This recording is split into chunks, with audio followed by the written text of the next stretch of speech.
Chapter 13. We had so much extra food on Sunday that my aunt invited her church group over for a lunch buffet. Church ladies, I'd discovered, could always be counted on for two things: damning sinners and accepting free food. Our house was packed with disciples of the Savior who had appetites the size of sumo wrestlers. They ate everything in sight, making a ton of crumbs, spilling salsa, and leaving half-empty soda cups everywhere as they did it. Plus, every time someone took a tamale, Tia Luna told them not to expect much because they'd been made by a girl with manos poseídas por el diablo, hands possessed by the devil. The women would stare at me, frown, then munch away like porky pigs in a barn anyway. When my drunkle woke up at 2 o'clock in the afternoon and stumbled into the living room, he found himself surrounded by a bunch of Jesus ladies wearing big hats, his butthole burning like lava rocks. I'm sure he thought he had died and gone to hell. At least he sure looked like he had. But Tia Luna looked happy. Maybe my drunkle's 40th birthday party had been a bust, but the church brunch tamale buffet was a grand slam success. Praise Jesus. Those ladies ate and yapped and crossed themselves until almost 9 o'clock that night. By the time they left, our house looked as if a hurricane had blown through. Of course, I was the one who had to clean it up. I missed a 4th day of school. That afternoon, I had a surprise visitor. "Yo, girl, I thought you evaporated off the planet." It was TA. "No, I just have some stuff to do around here," I responded, happy to see her. I took her into the living room. "My uncle's back," I told her in a soft voice. "Again?" she said. "Uh-huh." Even though he had actually been back for a while, I somehow hadn't gotten around to informing T about it yet. "Why doesn't your dad give him the boot?" TA asked. "He's my mom's brother." She rolled her eyes. "What can I say?" I added. "He's family." "So?" she said. "Tú no entiendes a la familia," I answered. "We do things differently.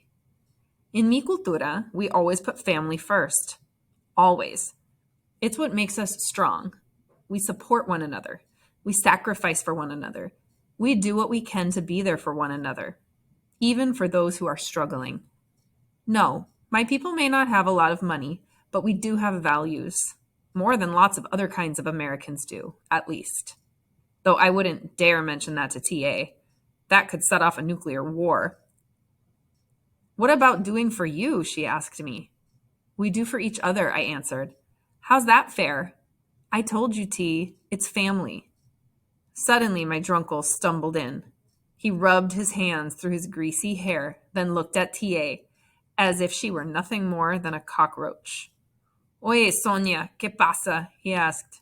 "Nada," I answered. "Todo está bien, tío." My drunkle paused, scratched his chin, turned, and wandered into the bathroom.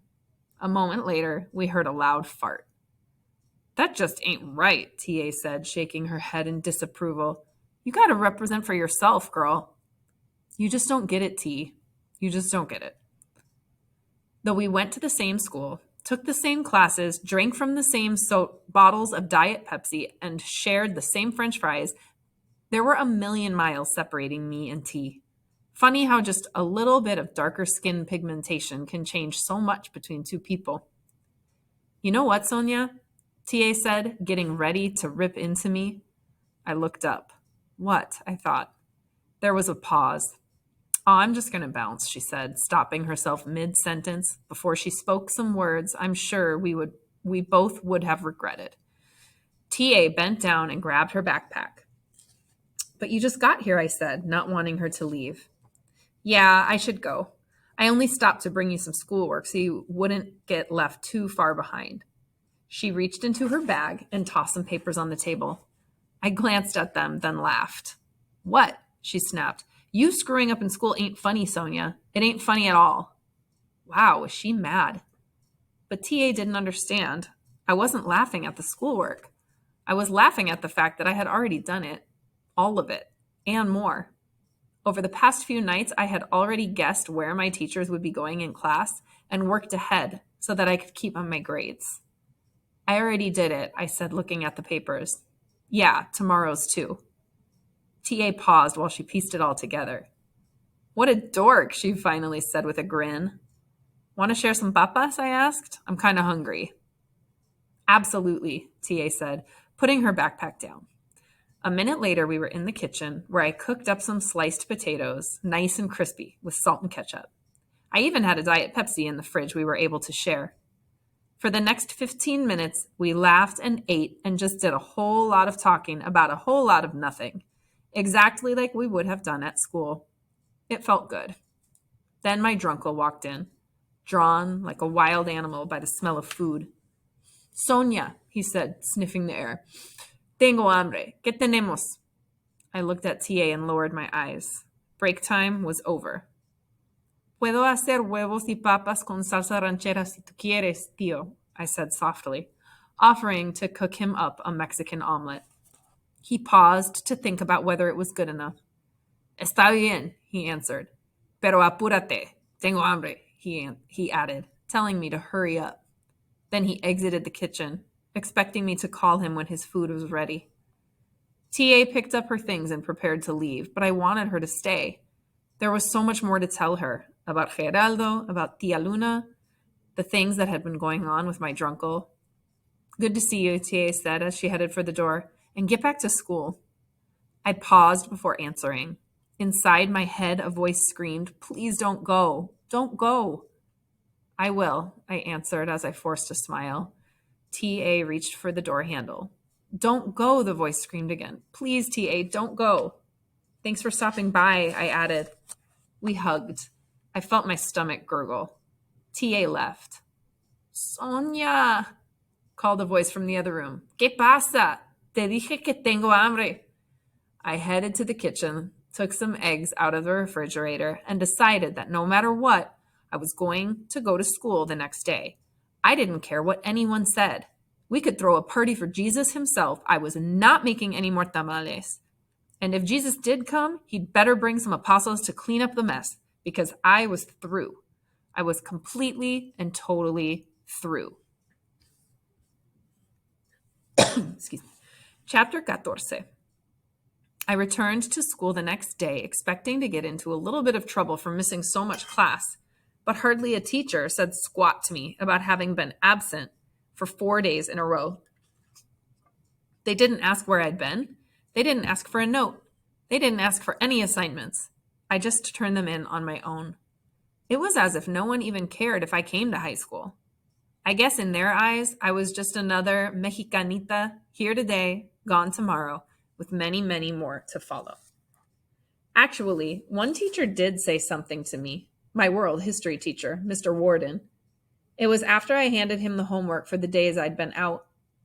Well, Ms. Rodriquez, he said in his intellectual voice, with such an atrocious attendance record, I would not have expected the shrewd decision to keep up with your studies the way you have.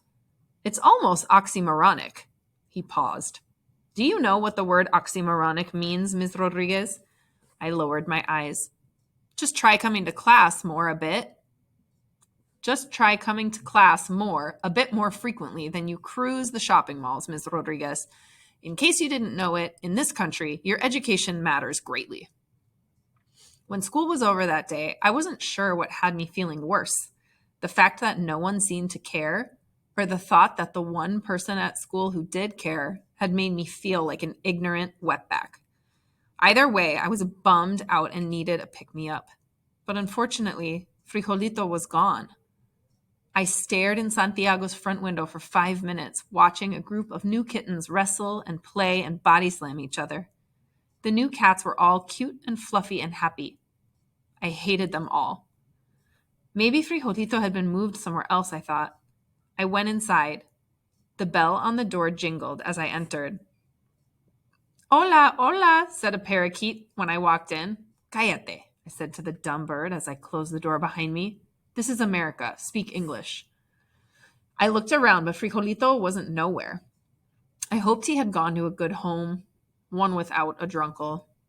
The pet shop boy with the emerald green eyes, Geraldo, wasn't around either. But it had been a long time since I'd seen him, so who knew what could have happened? Maybe he'd found a new job. Maybe he'd found a new place to live. Maybe he'd found a new girl. Maybe it was a white girl. I hope she chokes on a grape, I thought as I turned to leave. White girls always ate grapes. You would like to hold him? Came a voice. I smiled. But I smiled on the inside because I didn't want the stupid, rude boy to see me. Frijolito, I said as I turned around and took the cat in my arms. Wow, my little bean had grown bigger and more cute, too. You thought he was sold, didn't you?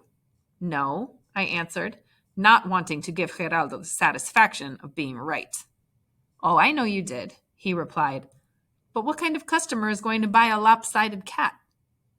He's not lopsided, I snapped back. He's just unique, that's all. I stroked Frijolito's fur. He purred. See, he's very unique. This is why I've been keeping him in the back, so no one else decides to buy this unique creature. In the back, all by himself, I said, concerned that little Frijolito was not getting proper care and attention. Relájate, answered Geraldo. He gets nothing but VIP treatment, special food, all the best toys, and lots of space to play. I smiled. Being that he's already in your heart, I am hoping maybe he'll show me the path. Geraldo's eyes twinkled. I felt my face go flush. I missed you, Sonia, he said. I missed you very much. Must you make me wait so long to see you? We cannot see each other, I said. Of course we can, and we will. Remember, it is written. I remember nothing. You remember Snickers bar and vegetable soup, I bet. Come, he said, and led me to the back of the store, past the sign that said employees only, and into the storage room. At first I didn't want to go, but of course I was curious about what he wanted to show me, so I followed behind. And then, on a table filled with rabbit food and fish tank water supplies, I saw a small, cleared-out space with an elegant dinner setting. There was a white plate, a cloth napkin, and a silver fork, spoon, and knife. And in the center of the plate was a brand new, not yet unwrapped Snickers bar, alongside a can of vegetable soup.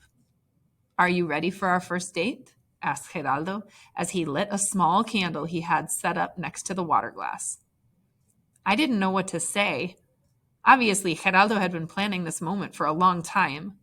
Truly, I couldn't believe he had done all of this for me. I just stared. Your sadness has such beauty, Sonia, but you carry too much of it. Your heart needs to smile, he said. A corazón without laughter is a corazón that will not survive. Geraldo smiled and my heart melted, so much so that I almost began to cry inside the stupid pet store. Geraldo was the kindest, most thoughtful boy I had ever met. I looked deeply into his eyes and lost myself. I had never wanted to kiss a boy so badly in all my life. Frijolito purred. We can't, I said, suddenly breaking off my gaze. But we will, he answered. I must go, I said, turning for the door. Give me your phone number, he said. No. Yes. No. Here is a paper. Please write it down. He passed me the paper and a pen. I can't, I told him. Then I wrote down my phone number. Here, and take the cat before I rip my number up, I said, passing him Frijolito. Go ahead, he answered. Tear it up, if that's what you really want. I paused. Okay, I'll do it for you, he said. And then, sure enough, Geraldo tore the piece of paper with my phone number on it into 1,000 little pieces and tossed them into the air like confetti. I looked at him like he was crazy, completely not understanding why he had just done what he did. I memorized it the moment the pen touched the paper, he said with a smile. It is etched like stone into my brain. I lowered my eyes and left. I want to say that I wish I hadn't given him my number, but I was glad I did. And I want to say that I was hoping that he wouldn't call, but I was hoping he would. Geraldo didn't seem like other boys. He was so nice, so gentlemanlike, so confident and handsome. Maybe Geraldo really was different from other boys. Then again, didn't all other boys seem different from all other boys? I mean, that's probably what Constancy had thought about Ricky before she got pregnant at the age of 16. It was so obvious when I saw Constancy at school during lunch a few weeks later. The baggy clothes, the look of always being tired. I had never been really close with her the way I was with TA. After all, I never even called Constancy Seesaw like her other friends did. But when I saw her turn Kermit the Frog green at the sight of a simple French fry, I knew something had to be up. Besides, seeing a teenage girl trying to hide her pregnancy, well, it feels like I've grown up around that stuff my whole life. One afternoon, I decided to help. After all, helping others seemed to be one of the only things I was any good at. Besides, if I was in Constancy's situation, I'd certainly hope someone would help me. So on my way home from escuela, I purchased some ginger candy and saltine crackers. The real kind, not the fake ones. Then, when I got home, I put my things down on the dining room table to go into the kitchen. When I came back to the room, I found Tia Luna with her nose all up in my business. She held up the saltines. ¿Qué es eso? She asked. Nada, I answered. Fornicator, she shouted. It's not for me, I replied. Mentirosa, she lied back, calling me a liar. It's the work of El Diablo. She gave me a slow, evil eye and then headed into mi ama's bedroom. Let her believe what she wants, I thought as I packed the things back into a brown paper bag. I know the real truth. When I handed Constancy the bag the next day at school, she glared at TA with a laser beam look that could have burned a hole through a steel door. What? I didn't say nothing, TA said in her own defense. A minute later, after I explained to Constancy how she should stay away from spicy foods and how what I had given her would help with the nausea, she started crying on my shoulder. I have to admit, it was kind of weird to be hugging someone I didn't really feel that close to, but I hugged Constancy anyway and told her that it would be all right. That's when I realized my aunt was right. I was a mentirosa. I was a liar because, in my heart, I didn't think it was going to be all right. I didn't think it was going to be all right at all. Constancy had no job, no education, and no man in her life who would step up and help her raise this baby. For a 16-year-old minority girl with a bun in her oven, no, I didn't think it was going to be all right at all. But still, that's what I told her. Really, what else was I supposed to say? Shh, it'll be okay, I said as she wept on my shoulder. Shh. Yep, I thought, just another mess left by yet another Príncipe Charming from the hood. Que sorpresa. That night, Geraldo called 3 times. I didn't speak to him once. Instead, I did my homework.